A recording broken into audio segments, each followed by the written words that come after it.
We are in room 5704 at Universal's Cabana Bay Beach Resort, and I want to show you a tour of what this is. I think you're going to love it. When you first walk in, you have this huge entry. You can see my bags right here.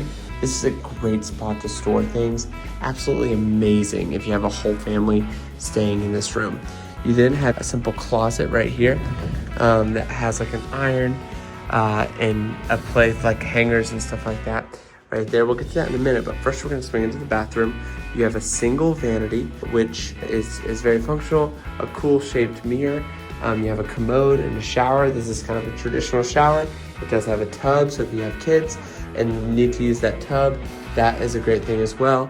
You have a bar of soap here, and you've got shampoo here, so that's nice. It's also nice that this door is here, so that if you have somebody who needs to be in the shower or whatever, they can do that while other people are using the sink. That's a huge deal to me. Next up, you have kind of the main bedding area. This is a 2-queen room, and so you have 2 queens. I love the decor. It feels very themed to what this resort is. Even the clock right here that I'll show you in a minute feels that way as well. There are plugs at that center nightstand, which are a big deal, and you also have some places where you can store things right here. That's awesome, with a TV obviously as well. I'll come over here and show you this. I think that's cool. That fits with the times beautifully. I absolutely love that. You also have a table and chairs over here that you can sit at and have space with. Some USB ports here. You have a coffee maker here as well.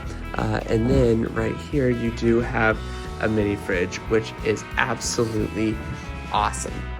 Now I'm gonna swing over this way. You're gonna notice it's night outside, but in just a second, we're gonna snap our fingers and it's gonna be daytime, and I'm gonna show you the view out of our window. 3, 2, 1.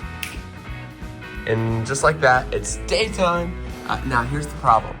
As you can see, there's a lot of condensation here, but even with condensation, that's better than it being night. And you can kind of see that you have some beach loungers out there. You have just a nice view of like the center atrium of a couple of the hotel buildings. So that's a cool little view right there. Once again, you can't see it super well, but it does look great. So what do you think of this room here at Universal's Cabana Bay Beach Resort? Would you stay here? What are things that you like and don't like about the rooms here at Cabana Bay? Be sure to drop it in the comments. If you need help booking your Universal vacation, I would love to help out. I'm a travel planner, totally complimentary. Universal is such an awesome place, and I would love to help you plan your next vacation to Universal. Thank you so much for watching this video. If you don't mind hitting like and subscribe, that would mean the world to us, and we'll see you next video.